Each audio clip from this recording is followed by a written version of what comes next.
Hello and welcome to episode 17 of Beyond the Box Score. Trayvon Hastings, Joey Korzanowski. We were going to record this yesterday, but boy, am I glad that we waited because huge news broke yesterday as I was actually driving to the state of Michigan. The University of Michigan fired their head coach, Sherrone Moore, with cause.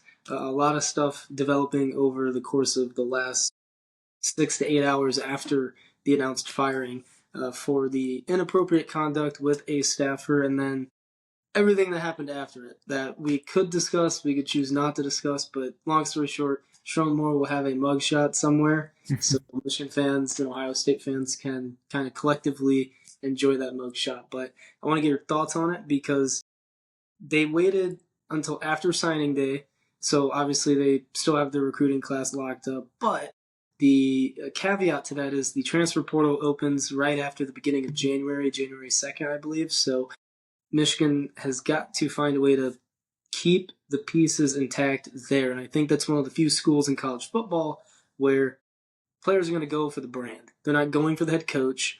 And for a lot of players, it's more so the position coach that matters more than the head coach because that's who you build that sustained relationship with. But I do know, and we know now, since Kalen DeBoer just tweeted right before we started, I'm not going to Michigan, hashtag roll tide. So Kalen DeBoer is off the books. That is a no-go. Do not expect him to leave Alabama. And he remains, I think, in good standing with the Crimson Tide fan base. But I want to get your thoughts on just everything that's happened, everything that has transpired, and where Michigan might go for their next football head coach. Yeah, I don't know how much I bought into Kalen DeBoer going there. I know, he's obviously not Nick Saban at Alabama, right? But I think Alabama also knew that whoever they replaced Nick Saban with wasn't going to be Nick Saban. So I think they have a little bit of grace for Kalen DeBoer, and I think they understand that, he's only in year two. Um, I, you know, if they lose to Oklahoma, I think Kalen DeBoer might feel a little bit differently. But this whole situation for Michigan, a complete bombshell yesterday. I mean, this was absolutely the last thing that I had on my bingo card. But I think here's what's tough about it. I think, in a way, while the situation is bad, this could almost be, a blessing in disguise for Michigan because I think we would both agree that Sherrone Moore was not much of a. He didn't really move the needle for Michigan. I don't really think he made you that much better. He didn't really make you that much worse. So for a school like Michigan, I think you are right. I think players do go there for the brand, that you go there for, the Big Ten, the rivalry with Ohio State, just what Michigan stands for, and, a storied program, almost like LSU in a way. But LSU went and replaced Brian Kelly, got a massive upgrade to Lane Kiffin. So now you combine the brand with a big time coach like that. We'll see what that does for LSU, but I have to imagine that LSU is going to be through the roof. You have to imagine that they are going to be a national title contender here in the short future. So it kind of leads you to think that Michigan can do something similar here if they knock this out of the park with a hire. The only thing is, you're kind of behind the eight ball here because all of the big names have kind of settled, right? You're not, you lost out on even Matt Campbell, even though he just signed the other day. So I've seen some names thrown around now that I think we could put Kalen DeBoer to rest. I think Jed Fish at Washington, I think, is a really interesting hire. It's just tough, right? Not that Brian Hartline would go there, but he already went. I don't think they'd be interested in a Brian Kelly. I'd be shocked if Brian Kelly, really coaches again at a high level. You lost out on some of these group of five guys. You lost out on James Franklin. So the number one name for me, I think, would be Jed Fish. He's a guy who's currently in the Big Ten. He kind of understands how the conference works. He's hasn't necessarily coached at the highest, hasn't proven that he can win at the highest level, I'm sure, as Michigan would like. But, let's be real. I almost feel like you can kind of go anywhere, and they're probably going to be an upgrade over Sherrone Moore. I think Sherrone Moore, I don't want to say he got lucky because he definitely had a big role in them beating Ohio State. But I think that he was probably on a 1 to 2 year window anyway. So I think this situation just kind of sped it up for him, kind of sped up, get him out of here. So yeah, I'm definitely interested to see who comes to mind for you. But I think Jed Fish is certainly going to be a name to watch. And not only is Jed Fish familiar with the Big Ten coaching at Washington, but he used to be on Jim Harbaugh's staff as an offensive coordinator back in the day. So Crazy to think that we're saying back in the day for the Jim Harbaugh stuff. But for Sherrone Moore, I agree with you. I just felt like it was a little bit more of a 2 to 3 year window rather than a 1 to 2. Obviously, this situation gave Michigan the ability to pivot off of Moore. There's been a lot of reporting that's come out saying there are many people who had already heard about Michigan basically head coach shopping prior to this firing. So they obviously were trying to get off of Sherrone Moore. The caveat was he had a $16 million buyout, which is similar to the likes of what you would see at, previous head coaches for Auburn. Dan Lanning's is, I think, a lot more than that. But the whole Sherrone Moore thing and the way it went down, I think we have to take a moment to kind of just better understand the Michigan administration, and we need to hold them accountable because not only did this happen just now with the football program, it also happened with the basketball program and Juwan Howard. It also happened with their hockey program, and those are two of their top, or three of their top programs in all of their athletics, and that's now several hires where, frankly, there should have been a little bit more background checking needing to be done. That's not the case for Sherrone Moore, though, because Jim Harbaugh had a clause in his contract that put Sherrone Moore as the head coach in waiting. So that was always going to happen. Obviously, with all the various things that had happened with Harbaugh and Moore, it didn't happen, I think, as smoothly or comfortably as people may have liked. But despite that, now they can finally turn the page off of that whole era of Michigan, hopefully, and try to be better in the future. And that also goes for athletic director Ward Manuel. He's got to be better himself when making these hires. And I think, while I like Jed Fish, there are three other names for me that stick out. Jeff Brom, who coaches at Louisville, and he used to coach at Purdue. He brought Purdue to the Big Ten championship game against Michigan. So he's a Big Ten guy. He understands it very well, and he's had a lot of portal success at Louisville, particularly at the quarterback position. So it would be interesting to see what he maybe does from the recruiting aspect. I know Michigan's one of those schools you don't need to go out of your way to recruit for. The name Michigan, the brand Michigan, similarly to Georgia, Ohio State, Alabama, LSU, or Texas, like they naturally recruit themselves. So it's not like he's gonna have to do extra work on that side, maybe for the portal, but not for the actual high school recruiting. I also like Kenny Dillingham at Arizona State. Whether he leaves, I have no idea. I know we kind of talked about this a little bit, but if he were to go to Michigan, maybe he brings Sam Levitt with him. Maybe Bryce Underwood then hits the portal. I also heard more rumors that Bryce Underwood's NIL deal has him technically tied to Michigan for multiple years, so it could be harder for him to transfer now. Maybe in the coming years that happens, but more than likely Bryce Underwood's going to be at Michigan, and the head coach they bring in hopefully can elevate their offense. And I guess that kind of, this next hire wouldn't be elevating the offense, but it would offer some stability, I think, and that would be Mark Stoops from previously from Kentucky. He had recently just got fired, but he's a longtime head coach. He understands the name of the game, and one thing he always harped on at Kentucky was not having the amount of resources as some of those other SEC powerhouses and other teams across the country, and that basically stunted the development of Kentucky. And when you go to Michigan, it's now the complete opposite in terms of resources. So maybe Mark Stoops is a guy that you look at as well. He even revived Kentucky football for some years. So I do think there's a lot of under the radar kind of second or third level head coaching options. But if you're Michigan, it does definitely stink, and it shoots you in the foot that you didn't pull this trigger sooner, because you could have had Matt Campbell last week. I mean, I think if you give Matt Campbell Michigan or Penn State, he's taking Michigan every single time. So he can hype up the Penn State job as much as he wants in that introductory press conference that I listened to. The reality is he would think a little bit more about the things that he said. He would actually feel those things if he was at Michigan rather than Penn State. So the whole situation is very fascinating. Michigan gets off of Sherrone Moore without actually having to pay him.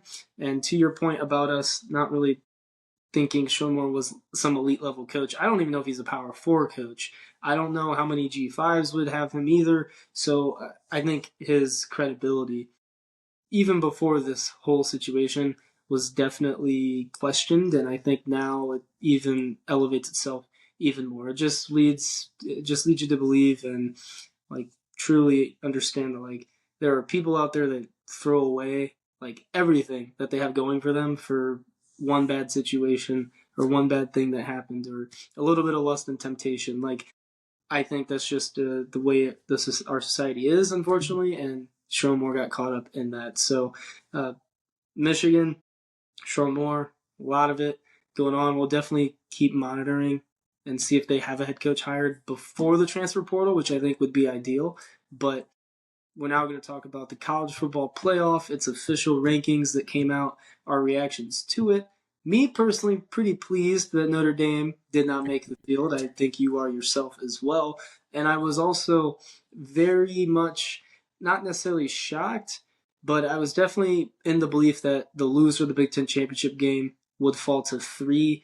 They actually just fall to 2. So that puts Ohio State as the loser of that game into the Georgia side of the bracket, which I have to say feels like a gauntlet. I mean, Miami's a very, very explosive team offensively, and I personally think they're going to beat Texas A&M when they play that game. A&M was a top 4 team most of the year until they lose to Texas, and then you have Ohio State, you have Georgia, who, speaking of Georgia, I think being in the 3 seed is pretty advantageous this year, just for the sole fact that you're playing a Lane Kiffinite team, and by that I mean he's not there. Almost all of his offensive assistants that are going with him LSU are still going to be coaching in that game, but Lane Kiffin himself not there. And then if somehow Ole Miss were to lose that game, you're playing Tulane, but let's be honest, it probably won't happen. So I just think for Georgia, they like where they sit. I think Ohio State's going to like where they sit in terms of just having the week off.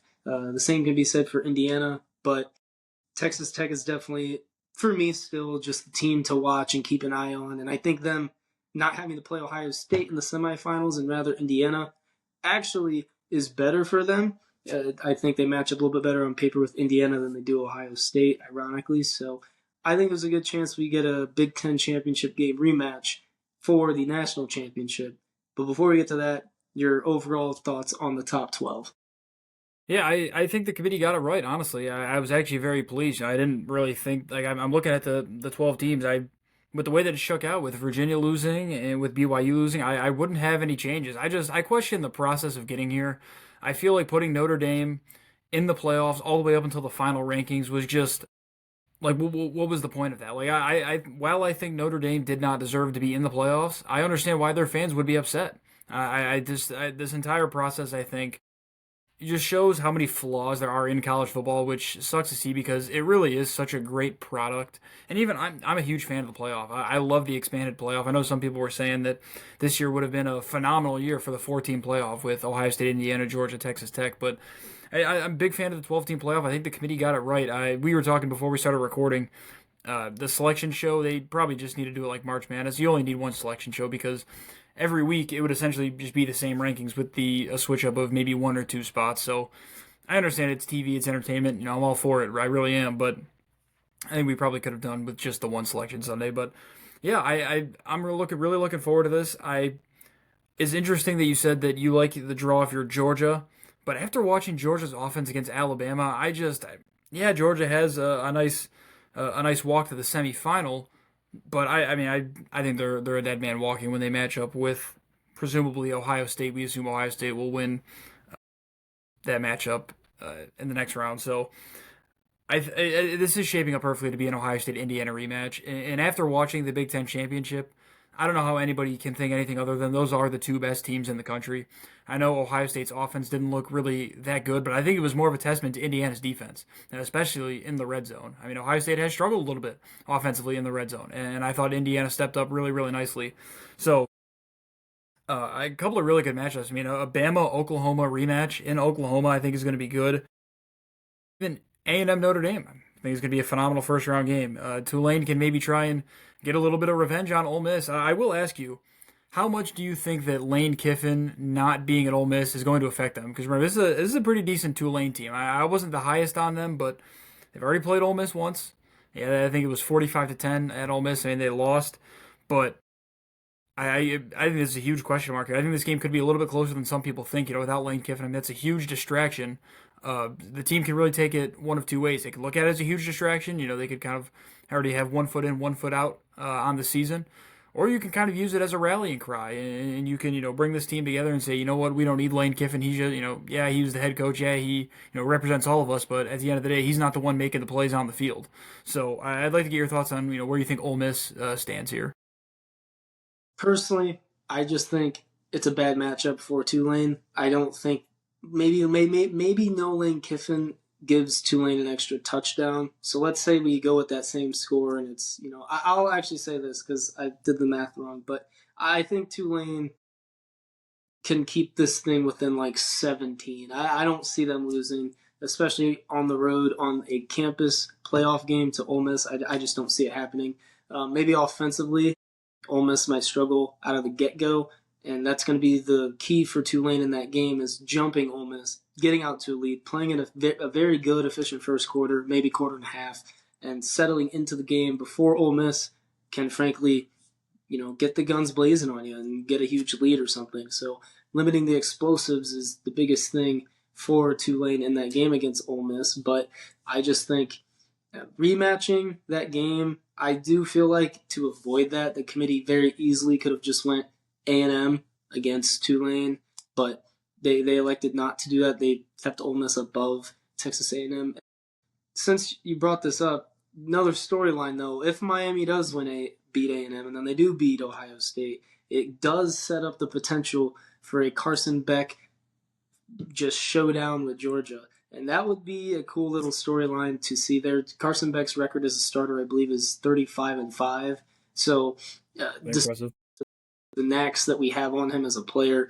And to be honest, the 5 games he's lost, most of them he has not looked good at all. He multi-interception games, but the games that he has won, he has typically been one of the more consistent players in all of college football. And despite him not getting a lot of love, both in the NFL draft and for Heisman, I do think he is probably flying under the radar and becoming a little bit more of a value pick when that time comes for the NFL draft. He obviously won't be winning the Heisman because Julian Sayin, Jeremiah Love, Diego Pavia, who should win the award, by the way, and Fernando Mendoza are the 4 finalists. I personally think Pavia should win it.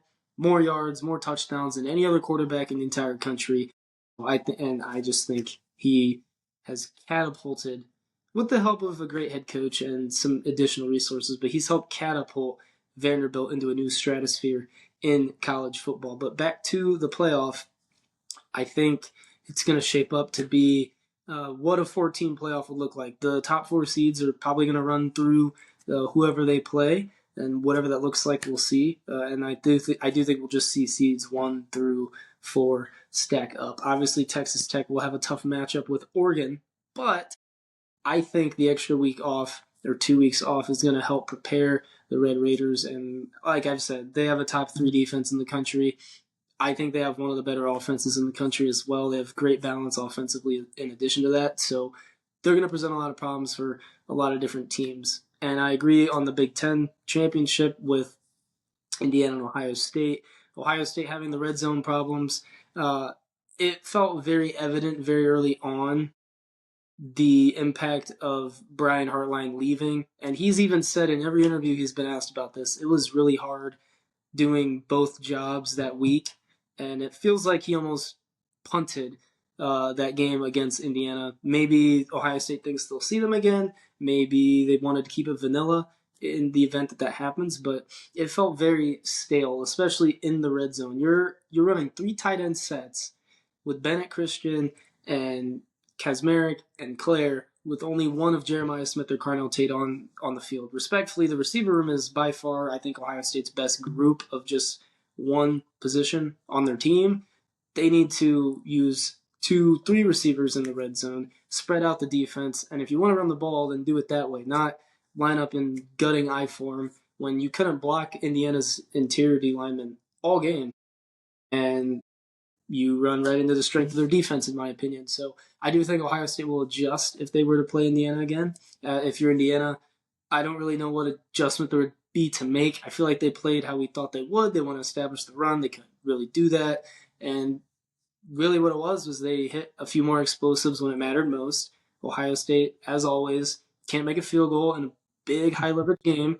And it was really the 4th and 1 stop at the 5 that just from that point when that happened, my head as an Ohio State fan was kind of like, okay, probably gonna lose this game, but probably gonna lose this game because the offense just wasn't getting anything going. But I do expect them to get those receivers a lot more involved, especially in the playoffs. Hopefully, Brian Hartline gets to business and he gets things done for USF sooner rather than later, so he can on game week focus on game week for the Ohio State Buckeyes. But I just think it was really evident that he was trying to battle two things at once, and that's what played into a lot of the questionable play calling, in my opinion, for that game. So I agree, though.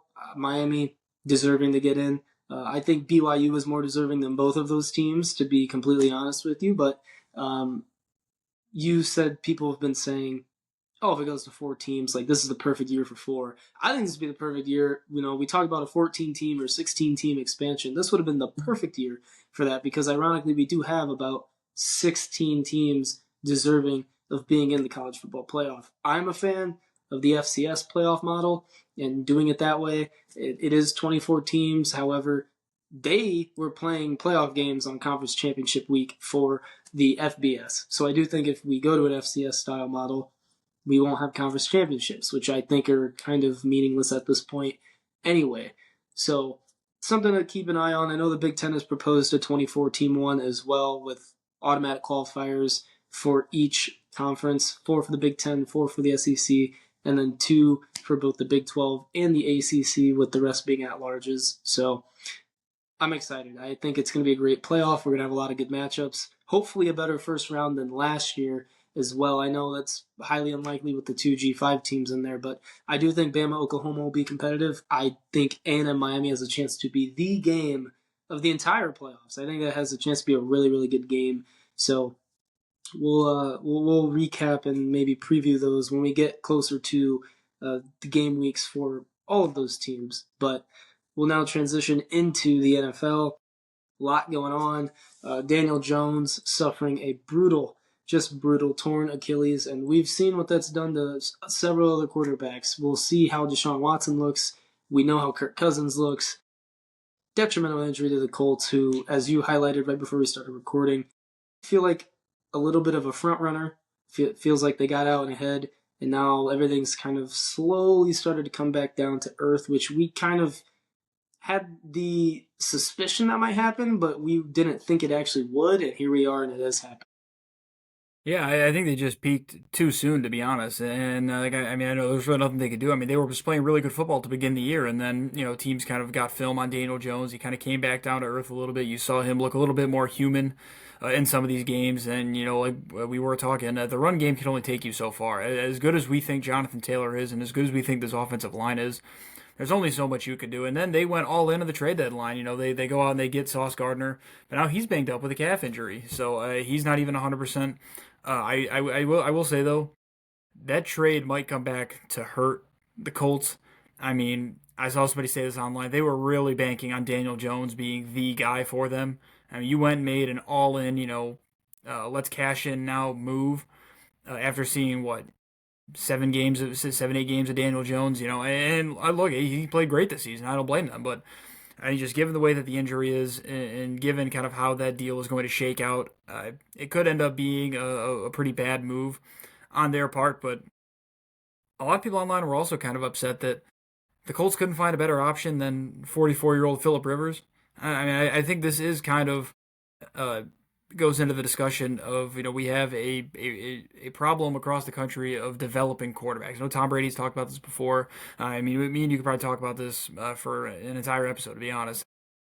I think college offenses are so basic now, and you're not asked to do a ton. It's a ton of one read plays. It's a one of RPOs. There is no traditional passing concept. Sit and read a progression, set your feet, be comfortable in the pocket, make a throw. It's relying on your athleticism, and it's a lot of RPOs, simply put. So that just doesn't always translate fully to the NFL. So guys need more time to develop. I know Anthony Richardson is on the IR, but I honestly have no idea what we're getting with Philip Rivers. I'm going to be completely honest with you. I mean, he hasn't played in 5 years. Even towards the back end of his career, he wasn't that mobile. I mean, the Colts have enough weapons. They have some decent receivers where I feel like we'll be able to, be fine. But I mean, you look at the Colts right now at currently sitting at 8-5, and if the playoffs ended today, they would be on the outside looking in. They would be the 8 seed behind the Texans, and I just don't know if I really see the Colts getting in here. I It's hard to imagine that this offense is gonna pick up right where they left off with Philip Rivers at the helm. And adding to the Philip Rivers point, he was signed to the practice squad, so he's not set to be the starter. However, the only healthy quarterback that they had, to my understanding, that was up and elevated and getting ready to play was Riley Leonard, who played last week. He actually got hurt last week. So that's really the situation to monitor. Philip Rivers previously played for the Colts. He's played in the similar style of offense that Shane Steichen runs. So I think that played a big part into why he got the nod as the lucky participant for the Colts quarterback position. He resets by signing with the Colts. He resets his Hall of Fame eligibility. He was in the semifinalist group for the Hall of Fame this year, and he actually will now have to wait another 5 years. So I don't really think he cares that much about it. I do think he had a chance to be a first ballot guy. Whether that happened or not, we will never know. Interesting by him with I think 11 kids now to go ahead and like just rejoin. And he said when he got asked about it, it really wasn't until like the 48 hours prior to him signing with the Colts that he even thought about playing football. It was kind of just a last second thing. I'm sure the Colts contacted him, and that's how all that started. Um, I agree. The Colts definitely got out to a great start. The defense has been pretty consistent all year. The injury to Sauce definitely hurts. Daniel Jones' injury definitely hurts because his mobility that he kind of uses as a sneaky kind of sneaky white guy athleticism, as some people like to put it. He doesn't really have that anymore. So we're going to have to see a pocket passing version of Daniel Jones unless they somehow can regain faith in Anthony Richardson, which I don't foresee happening at this point in time. So it'll be interesting what the Colts do come NFL draft time. Are they a player? Are they somebody that's going to sit back and just let the cards play? What are they going to do? So they're likely out. But the reason they're going to be likely out of the playoffs, in part, is their fault, but it's also not because a division foe of theirs, the Houston Texans, have been on fire. They, I believe, are now on a 6-game winning streak after they knocked off the Chiefs on the road in Arrowhead. So I just wanted to take a moment to give some love to not only the Texans, but also the Miami Dolphins, who have clawed all the way back to 6-7 above Baltimore and above Kansas City in the wild card standings. Obviously, all those teams are out. But when we get down to it, the Dolphins are above those two teams by tiebreak, and that could play a part in this being just 2 games back. So I want to hear how you feel about both of those teams and how they've, as I said before we even recorded, revived their seasons. Because the Dolphins, it was getting ready to clean house, bye-bye Tua, all of it. And for the Texans, it was simply lost season, a lot of injuries, it's fine, like they'll recover. And after Davis Mills got this thing going for Houston with the 3 straight wins, we started to question CJ Stroud a little bit. He's kept the winning going. So I want to hear your thoughts on both teams. Yeah, so for the Dolphins, who would have thought that they'd be here? I mean, after that Browns game when they lost, it was terrible weather, it was bad rain. I mean, Dylan Gabriel barely threw for over 100 yards. I mean, he got absolutely killed on both sides of the ball. I thought Mike McDaniel was going to get fired after that game, and they kept him around. And I was like, all right, you know what, respect. They want to keep him around for the season. But I thought this team was going to be picking first overall. I thought this team was going to be in the market for a Fernando Mendoza or for a quarterback. And now here they are, sneakily at 6-7. So you really got to give Mike McDaniel a ton of credit. I mean, it looked like the locker room was lost. You lose your best player in Tyreek Hill. Tua wasn't really playing that good. All you really had was Devon Achane. I mean, they were just simply struggling. And now here they are fighting for a playoff spot. Season's still alive. So you have to give him a ton of credit. And to be honest, he probably saved his job with this run here. I mean, I don't know how you justify firing him after, it looked bad to start. But this is why you play. This is why you play 17 games. This is why you play 18 weeks. I think he might have just saved his job. But as for the Texans, this might be the best defense in football. Simply put, Kamari Lassiter, Danielle Hunter. I mean, all around, this defense is playing great, and they had Patrick Mahomes just in complete disarray the other night.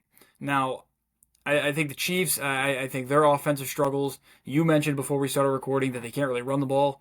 I would argue they weren't really able to run the ball last year, but Mahomes was able to rely on that RPO game. It was how they beat the Lions. They kept throwing those RPOs to Juju, to Hollywood Brown, to Travis Kelce. But now, Travis Kelce, man, he's not the same. I hate really using the phrase washed, but like he just looks like he lost a step. And you noticed that last year too, but it seemed like he turned it on in the playoffs a little bit. It seemed like he got it going.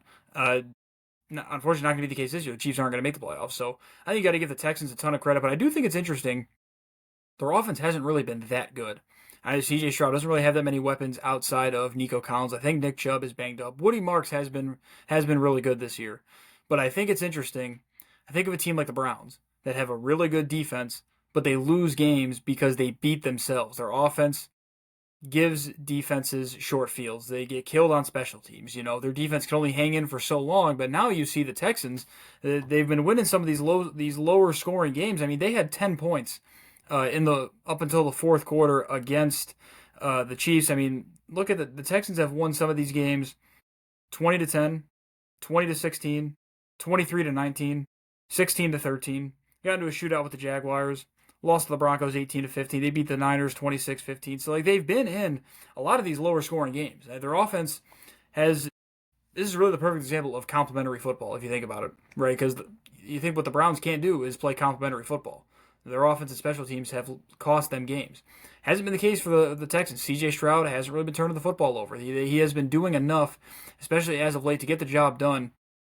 I do think they got helped out a little bit with Andy Reid going for it on that fourth down late in the game. On his own 31, his defense was actually playing really good.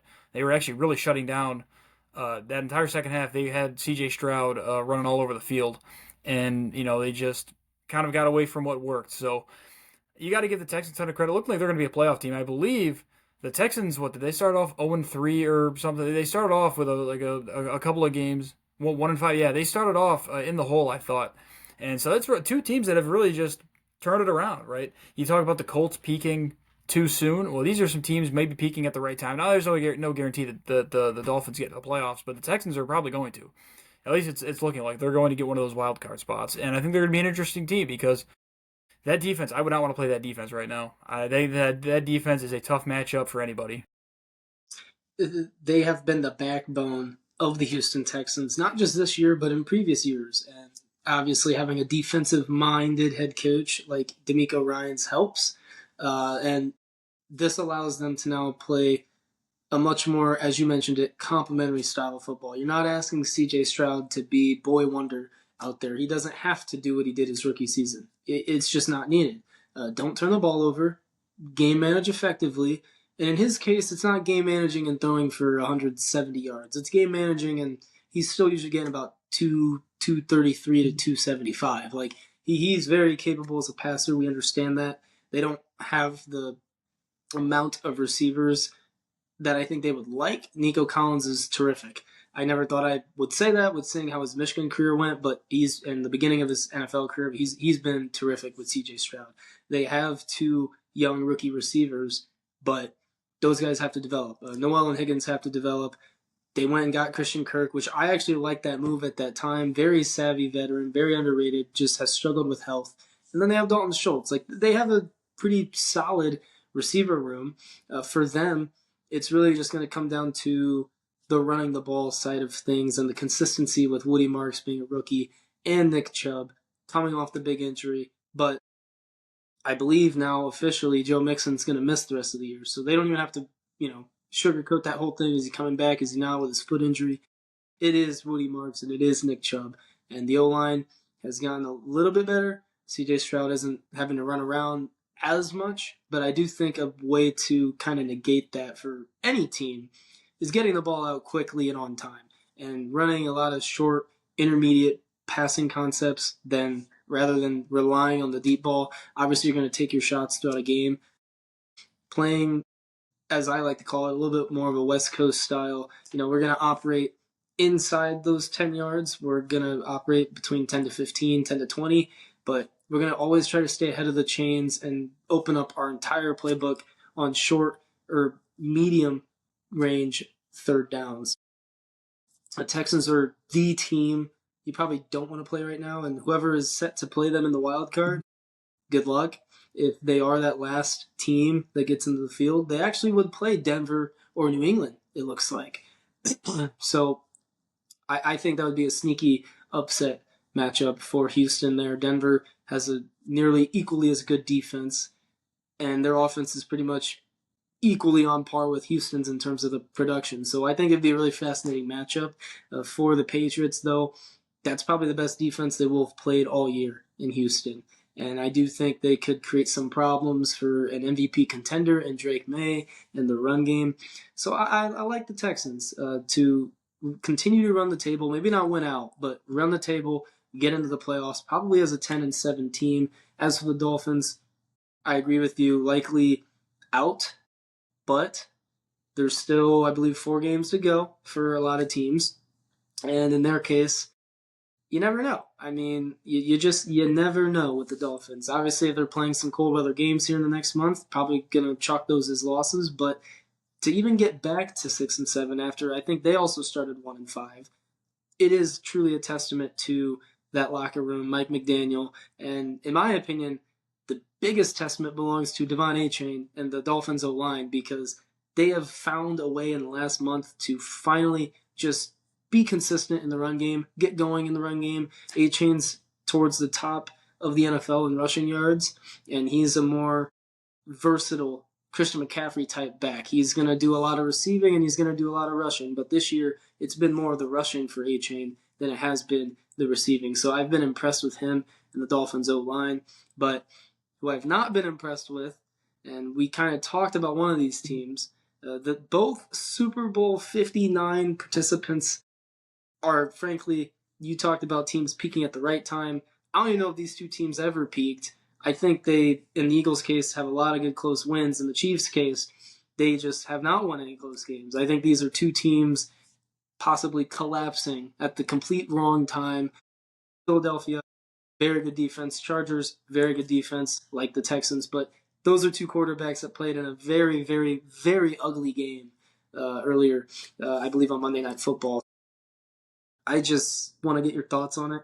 Me being an Eagles fan, I'll give my thoughts after you, but I'll be honest, I didn't really watch the game until the fourth quarter, so I didn't feel the need to. When you have to watch unbearable football, I now understand how it feels to be a Cleveland Browns fan, or Cleveland anything, because the Guardians don't even play entertaining baseball either. It's just boring. So I understand people's pain. If you're a Michigan fan, I understand the pain of seeing your offense. But God, I cannot watch the Eagles. I have not watched the Eagles for a month because this has been coming. This has been accelerating, and I knew it was going to happen. Just the way that it has left me quite frustrated. So I want to get your thoughts on it. Not being an Eagles fan. Yeah, so I just from looking on the from the outside looking in. So I mean, obviously, if you load up this box score from that Monday night game against the Chargers, you go, oh my God, Jalen Hurts threw 4 picks. Oh my God. Well, I think there's a And little bit of a misleading stat line. I think I thought Jalen Hurts played all right, especially in the second half of the game. He had a couple tipped interceptions. AJ Brown had one go off his hand. The one in overtime was tipped in. We tried to fit it into a tight window. It was still a great play by the Chargers secondary. Devontae Uh, Smith was open there too. yeah, Just to point that out. So I know people see tight window throw and they think automatically don't throw it. He's running a deep out route, not right at the pylon, but within about 2 yards of it. If that's a catch, Philadelphia gets their touchdown, and we're talking about what looked like a under game in terms of betting fans, like the under hitting for sure. No, they would have gone over. Both teams score. Chargers get the ball again for that third possession. So I didn't mean to cut you off. Tight window throws aren't always completely covered. It's a tight window throw, which means it's open if you fit it into the tight window. It just requires accuracy from the quarterback. But yeah, 2 tip passes, and that second one in overtime, very impressive play by I forget the Charger DB out there in coverage, but Tony Jefferson picked it off after the fact. Very, very good, just reaction time, deflecting it. Like, I agree. I don't think all the turnovers were on Jalen Hurts, but he's going to get the bear of the rebuttals and everything. So, like, I agree. Yeah, and I mean he completed 50% of his passes, so I mean it is warranted. But I thought towards the end of the game, like he wasn't playing bad. He had that fade ball to AJ Brown in the end zone, hit AJ Brown right in the hands. It was again another nice play by the Chargers secondary. So I these are good Eagles receivers, and I thought the Chargers secondary really did step up. But I think you have to be concerned for the Eagles because I just don't think that their offense has ever fully clicked. Right? It felt like they were clicking last year, especially come playoff time.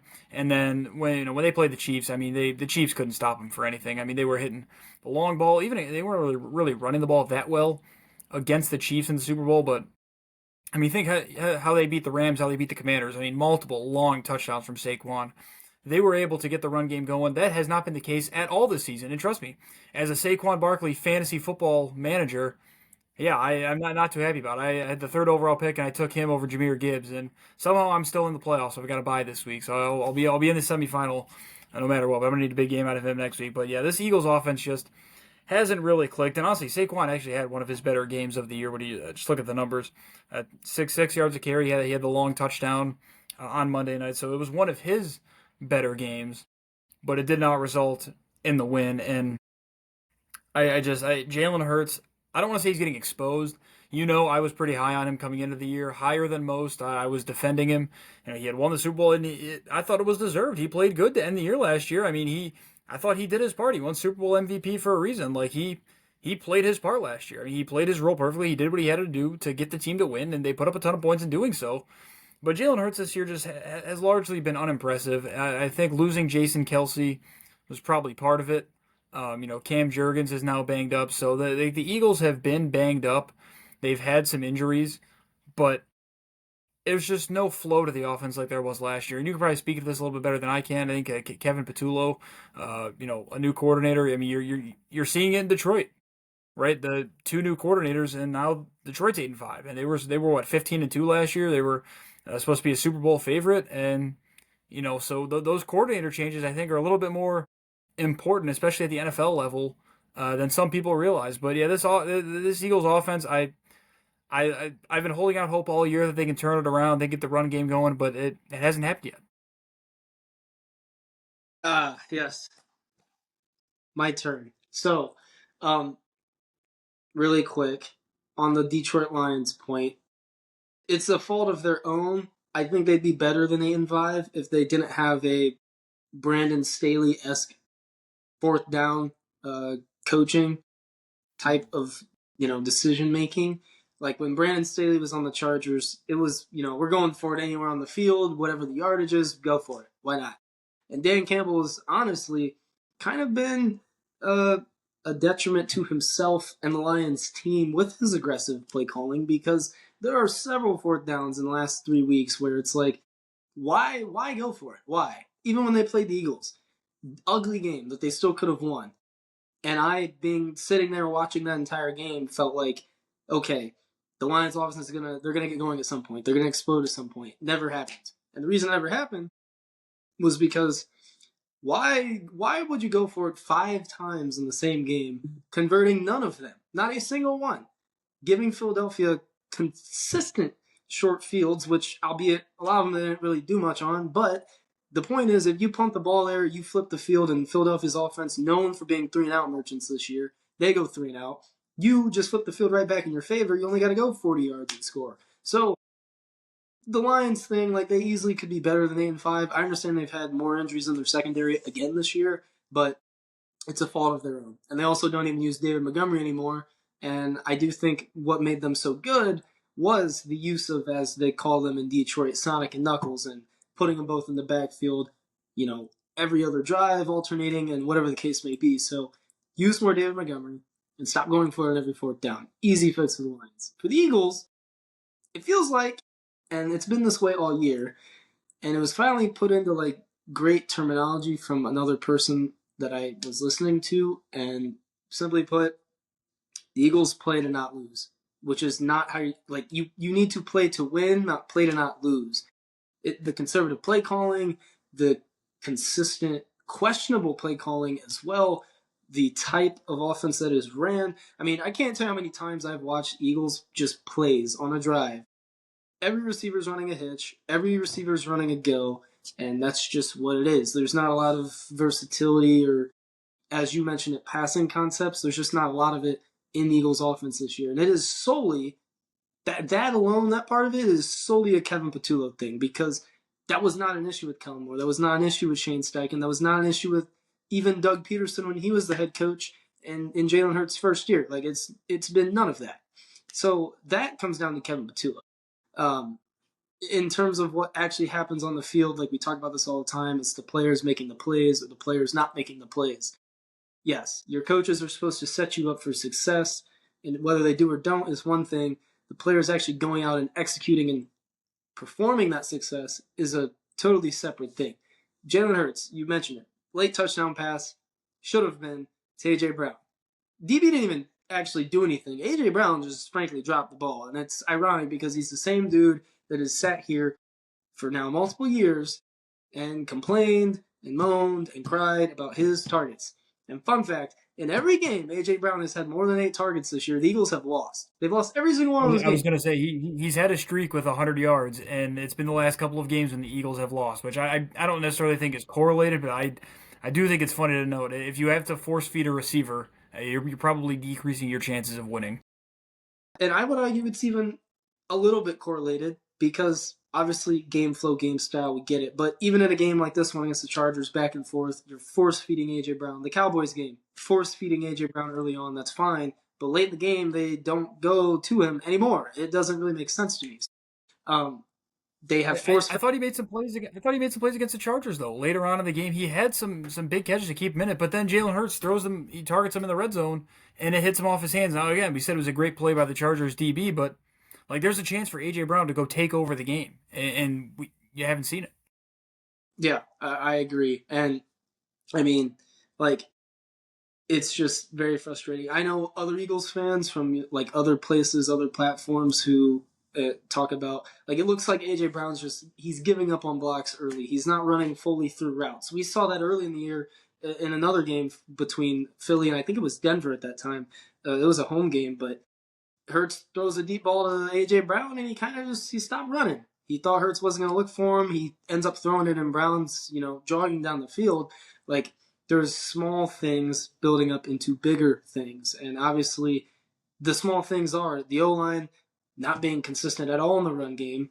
That's going to translate to how Saquon now performs, which now makes the entire run game pretty much a non factor, right? Like, Philadelphia got a late first down with about inside 3 minutes.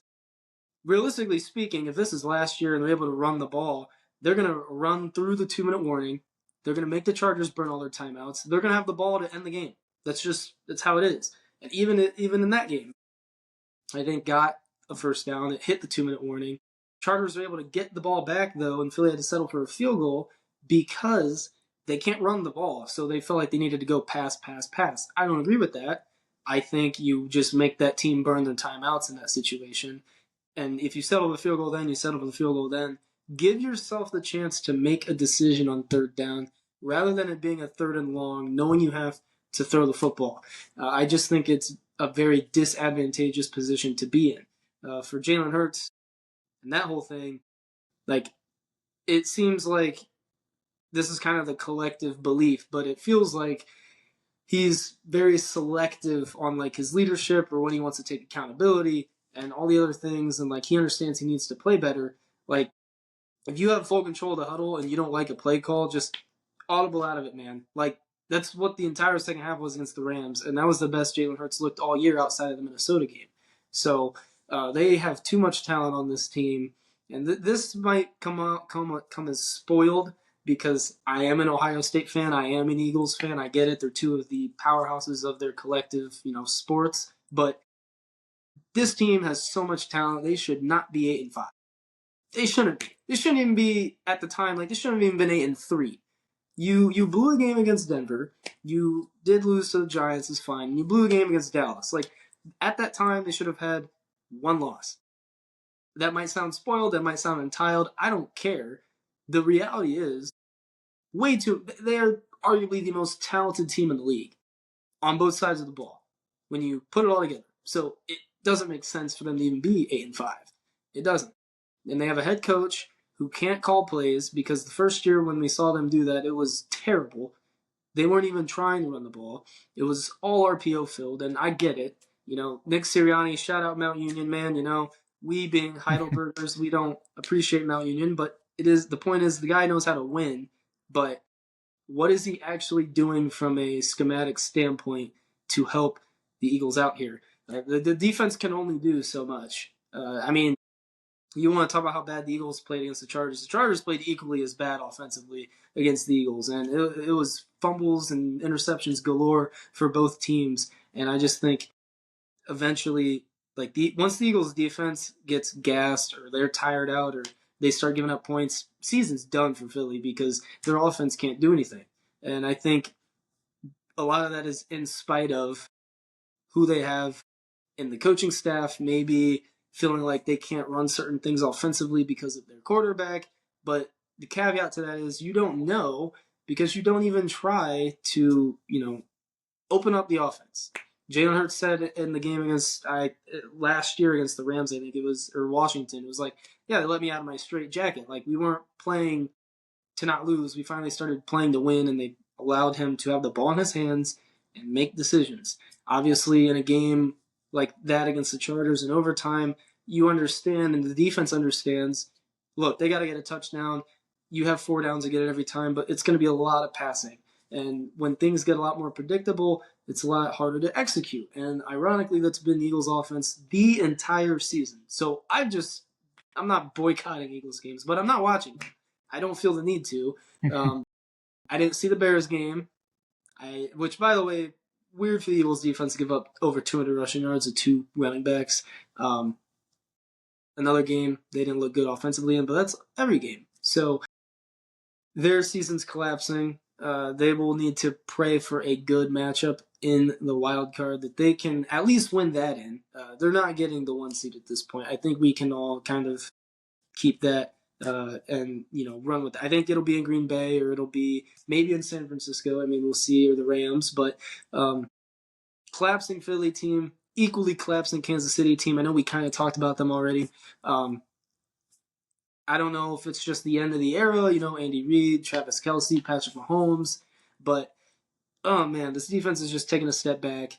Obviously, the receiver room, despite Rashee Rice coming back, it's just not clicking. Rashee Rice can only do so much, and I do think the Chiefs were expecting a little bit more from Xavier Worthy and a little bit more from Hollywood Brown, and they're not getting really anything out of those two. And I just think they need to find a way to better involve a guy like Xavier Worthy in their offense. Why is he only getting 4 or 5 targets? It's the same thing that I ask about the Lions all the time. Why is Jameson Williams only getting 3 targets?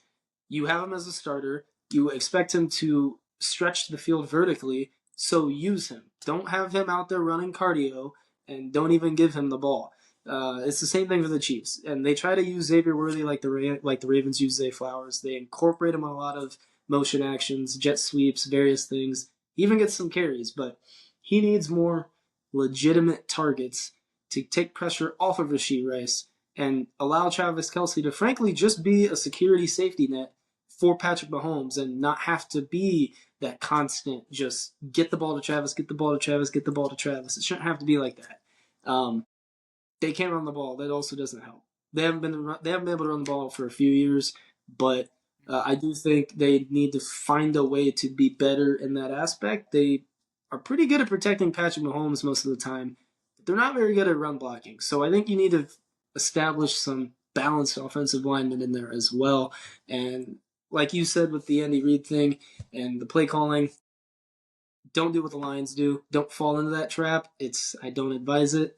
You put way too much pressure on your defense. So those 2 Super Bowl 59 teams likely are not going to be back in Super Bowl 60, and they probably won't be in 61 either with the way the seasons are going for the 2 teams. But we'll now transition into happier conversation. And in fact, it's completely different because we're going to go to basketball, and we're going to start with The Oklahoma City Thunder, what a 25 game start they've had to the year. 24-1, one of the best records in NBA history through 25. And I know we talked about this a few weeks ago about them breaking the record and getting to 74 wins. Now they're over a third of the way there almost. And I'm pretty confident saying I do think, and I said something like, I think I said they'd lose like 6 games. It feels like they might not even lose again the rest of the year. I mean, this is such a dominant team. The other night, they had 5 rotation players out. Shea was out. Isaiah Hartenstein was out. Lou Dort was out. Alex Caruso was out. And Isaiah Joe was out. And they still beat the Utah Jazz, a pretty high-powered offense but doesn't play defense type of team. Still beat them by 30 points without their superstar MVP, a key center, and then another starter in Dort with 2 pivotal rotation players. So I just want to get your thoughts on the Thunder and, frankly, who's beating this team.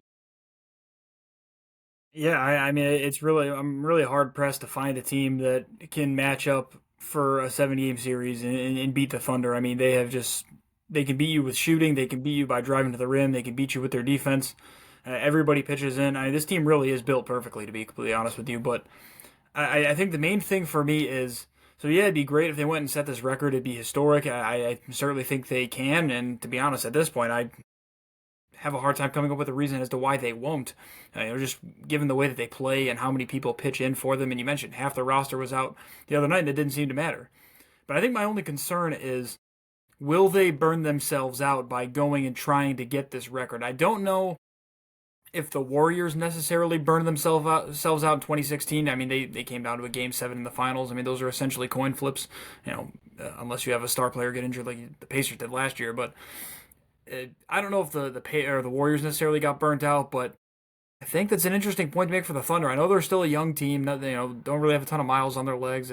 The guys that can handle the load of playing, but you see a lot of teams, kind of geared down towards the end of the regular season. I know the Cavs really did that last year. I don't know if it really hurt them. I mean, they ended up just cruising by the Heat in the first round. But I do think it's interesting to note. Say the Thunder go, if you say they'll lose 6 games, say they somehow go 76-6.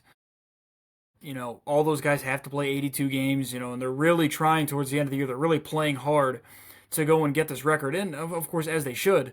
But do you think that could come back to haunt them in the playoffs? Could they get a little, banged up in the playoffs? Could guys get a little gassed? They get to some longer series. Maybe they start to drop some games they shouldn't. Could that be worrisome for the Thunder? Last year they were in a similar predicament, not record-breaking predicament, but they were easily atop the West, and they pretty much sat their starters for almost a month. So, like, just selectively doing the old school Greg Popovich resting, which I have a little bit of an appreciation for because they're preparing for the playoffs. But I actually think they don't get gassed out, and the reason why is because if you look at the Thunder's roster, they have playing right now in the rotation like 11 guys they can go to. That doesn't even factor in Nikola Topic, who's out. That doesn't even factor in any draft pick from last year, actually, because they're all not playing or out or whatever the case is. So Thomas Sorber's who I'm thinking about, the from Georgetown. He tore his ACL, so they don't even have their first round pick from this previous draft. So the depth on this team is insane. Not only that, they all don't have to play 82. Like, Shea's already missed games. Hartenstein's already missed games. Jalen Williams missed pretty much the first month of the year already, and they still were 24-1. So I do think this team is better set up for success when guys do miss games because of the depth that they have accumulated. And part of the reason they've been able to accumulate that much depth is because they signed these guys early to their contracts. And for guys like Isaiah Joe and Aaron Wiggins, they front-loaded their 4-year deals. So they're going to make the most money now, and then in 2-3 years when Shea's contract kicks in and Jalen Williams' contract kicks in and Chet's contract kicks in, they're actually making the least money on the deal. That way that they can better stunt that luxury tax second apron and go from there. But this is a team that, even with the second apron, here's the catch. They already have like 32 draft picks in 10 years. So they actually don't have to worry about the draft as much, I don't think, because they're in the position to handle that themselves. But yeah, I'm hard pressed to find a team that would beat the Thunder. And it would be similar to like what we say with Ohio State all the time. Like they have to beat themselves to lose games. And this would be the case with Thunder. They would literally have to beat themselves. And you mentioned like gassing out and maybe they lose in the playoffs. My question to you to counter would be, what team is actually built to beat the Thunder? I have maybe two teams I would mention, but to be honest, I don't see them losing to anybody in the West or even in the East. I mean, if we look at the West, the Nuggets half court offense has been historically elite this year. But do they have the pieces to beat the Thunder? We already saw them play in the playoffs last year, and the Thunder were able to come away with a pretty gutsy round series win against the Nuggets. And I do think that's a team to monitor, but how does not having Michael Porter Jr. in that series specifically affect the overall outcome? He played last year, but he played hurt in that series, and I think it really did take a toll on them. So outside of that, though, the Rockets, I think, could make it interesting because of the amount of size that they have. And if they go to a lot of two big lineups and they clog that paint. But I heard something. I listened to Iman Shumpert the other day, and he brought up a really fascinating point. Because everybody, if you go on Twitter and or wherever, and you see the compilations of the Thunder players hacking, specifically Lou Dort, who is probably a little bit dirty, to be honest. But he was saying you have to uh, make the refs' eyes deceptive. So you have to paint a different picture for the refs. You can't play no defense or have no physical contact, or I don't want to say play soft, but like you can't be sagging off for however many seconds, and then you go to apply pressure last second. The offensive players in today's game have gotten so advanced and become such tacticians with manipulating the refs that they will, exaggerate all that contact. They'll make it look like it's more than what it is. And the refs, obviously, going from no contact to contact, they see that they're going to blow the whistle every time. How the Thunder play defense, if anybody gets a chance to just watch one of their games, do it. Specifically, watch Lou Dort. They're applying that pressure and that contact from the beginning of the possession to the very end of the possession. They're never letting their foot off the gas defensively. And I think it's really impressive because it is an 82 game season, and then you add the playoffs on there as well. Um, they make it very deceptive for the ref's viewpoint on what's actually going on. Should they be calling a foul?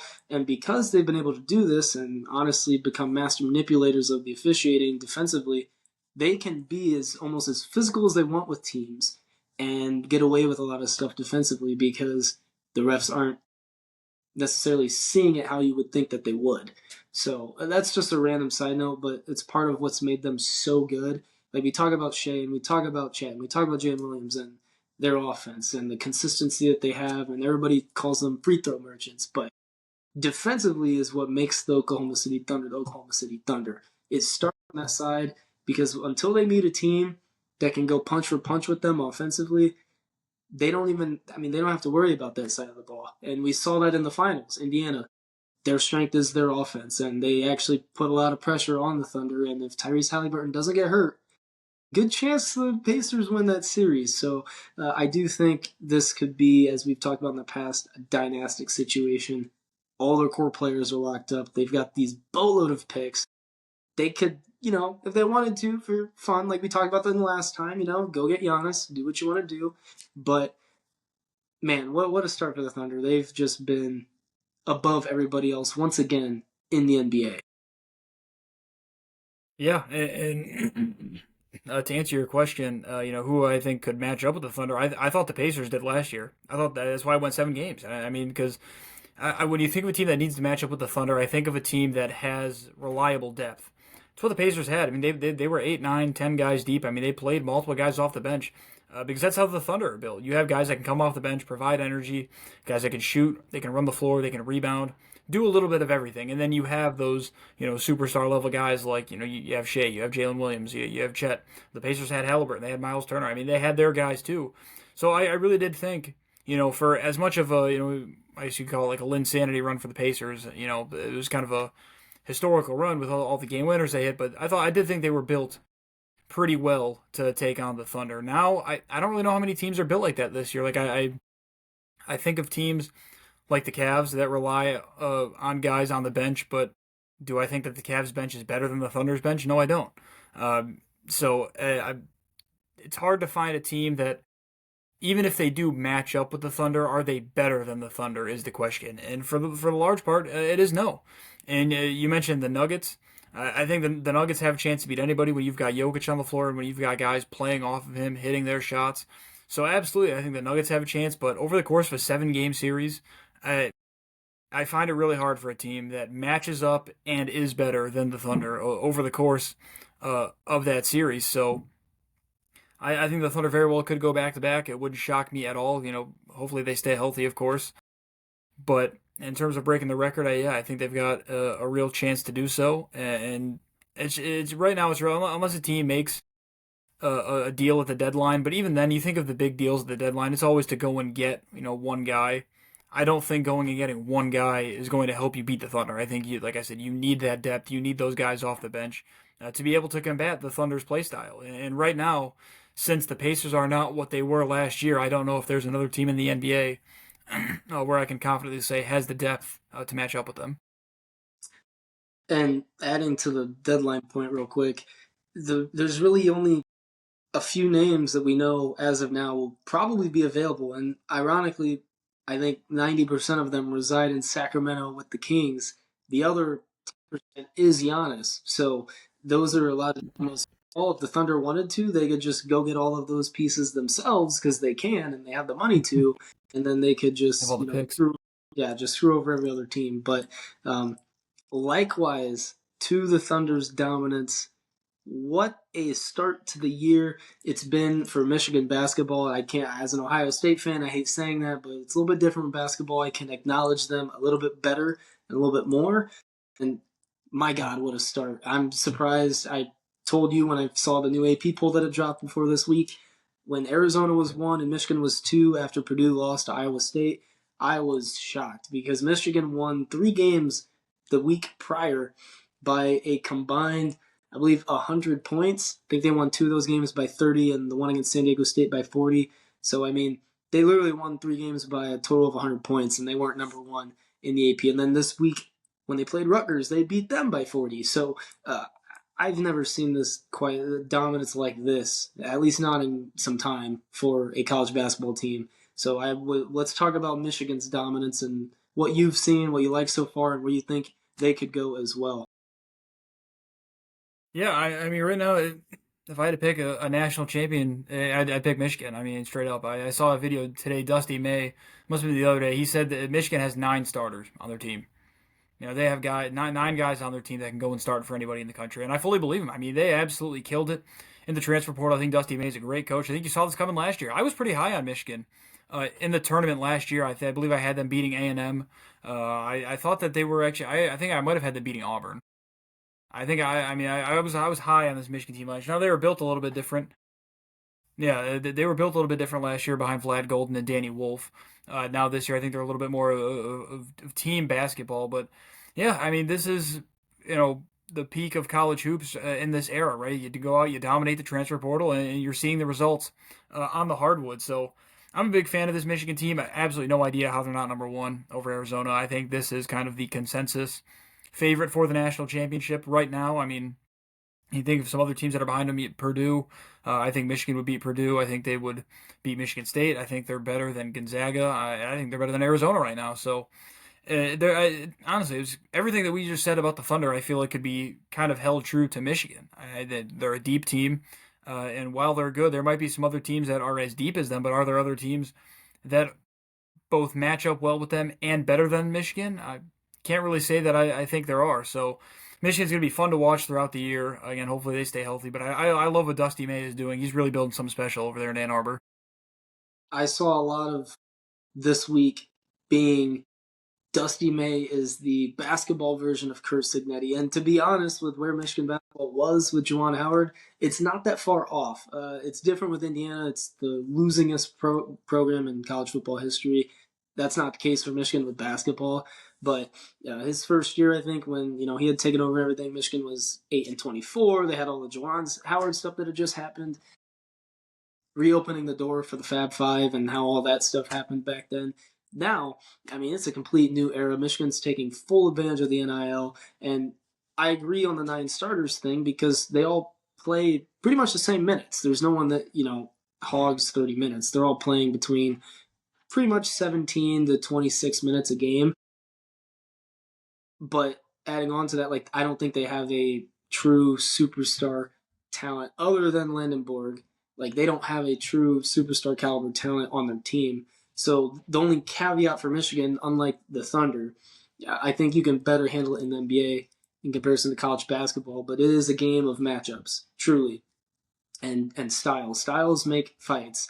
And in college basketball, I think that holds true. I think in college football, that holds true. It kind of does in the professional side of things, but not as much because players take over games, and that could happen for Michigan. But teams like Houston, who are so gritty defensively, probably going to play a close game at Michigan. You would think. Obviously, Michigan's defense has been relatively good so far this year, but Houston's the type of team that's going to be in every game. Typically, I would say that with Gonzaga, although they already got smashed by Michigan, so I can't say that definitively. And then, the Michigan States and the Purdue's of the world, like, very rarely do they get blown out. I know Purdue did against Iowa State, but there are some teams out there who can play a close game with Michigan and give them some trouble. Whether they beat them or not is a totally different conversation, though. And I do think, like we said with the Thunder or like Ohio State, whoever the case may be, they have to beat themselves to actually get beaten because they have so much depth in college basketball, which is rare to find at this point. To be completely honest with you, I haven't seen a team with this much depth since like those early 2010s John Calipari Kentucky teams that basically brought five in, hockey lined them out, and brought five out. And they had a year they got, I think, six players drafted from one team, and that was several years. So Michigan definitely on top of the college basketball world, in my opinion. I do think they should be number one. I do think it's very ironic. Like the last 4 years, it was Michigan football school, blah blah blah, and then the minute they're somewhat back to mediocrity at football, it's fine. We're a basketball school, so the Michigan fans have found a way to uh, rehabilitate their feelings. But uh, me being an Ohio State fan, knowing how Ohio State tends to play in the Big Ten, and despite Bruce Thornton's monster games, still losing to Illinois at the other night, God, I do not want to play Michigan because they have size, they can rebound, they can defend, they can shoot, they can be a perimeter attacking team as well. Like they don't have to play inside out, they don't have to play outside in. They can pretty much do everything that they want on top of having a very good coaching staff led by Dusty May and a lot of resources. They're going to recruit well. They're going to enter and attack the portal well. I don't see this whole Michigan thing like ending anytime soon. I don't know when this team is going to lose. I'd have to look on their schedule, but uh, I got a glance at their schedule last week, and it's very well that they're undefeated until their first meeting with Michigan State, and that's not until I think the middle or end of January, early February. Like they might be undefeated all the way through that point, and by then they're definitely number one in the country, and that could be a battle of not only state supremacy but just two powerhouses going at it. If Michigan State can also keep up their good start to the year, so I agree. Michigan, if I had to pick a national champion right now, you kind of have to go with the Wolverines. I mean, there's just no way not to. Yeah, they don't play Michigan State until January 30th. So that's kind of in the middle of the Big Ten schedule. So I mean they'll play at Purdue. They do play Duke later on in the season. They got to go to Illinois. I think yeah they'll play Michigan State twice. So I mean they'll have their fair share of tough games. We'll definitely get a good kind of a good gauge on how good this team really is. But they've already beaten some top competition. I mean, they have the number one defense according to Ken Palm, number 12 offense. So I mean, this team all around is getting the job done. They played a really tough schedule. This team is built for March, simply put. I know it's early. They've only played 9 games, so you definitely need to see it throughout the course of the season because it is a long season. I mean, we still have got a couple months left of the regular season, so we'll see how good this team really is. But right now, I'm extremely impressed with what they're doing on both ends of the floor. The depth, the coaching, the star power, they've got all of it. I really like the way this team is built. I like how they're built too. I think they're a March Madness team. That's what this team is, and we're gonna see that on display come that time. But ironically, we started with Michigan, we ended with Michigan. We don't have anything else, so that's gonna conclude episode 17 from Beyond the Box Score. Trayvon Hastings, Joey Korzanowski. Thank you to everybody who has listened on whatever various platform they are on. If you're on that various platform right now, like, subscribe, share, whatever it is you do on that platform, comment as well. We love the feedback, we love the interactions. We're starting to do a little bit more on TikTok when we get those rebuttals or those pushbacks. We think it's important to provide that feedback back as well. So we'll keep up on the content per usual. It's been a little bit tricky with holiday season, but we've found some time here. So thank you to everybody who has listened. Next time we're on, we'll likely be going in depth on the college football playoff and those matchups, and potentially take a look at the NFL playoff picture as that time nears us very rapidly here. So, again, just appreciate everybody listening. Hope you're having a blessed holiday week season, not just weekend, but season. And with that, that'll be all from us, and we'll catch you guys in the next one.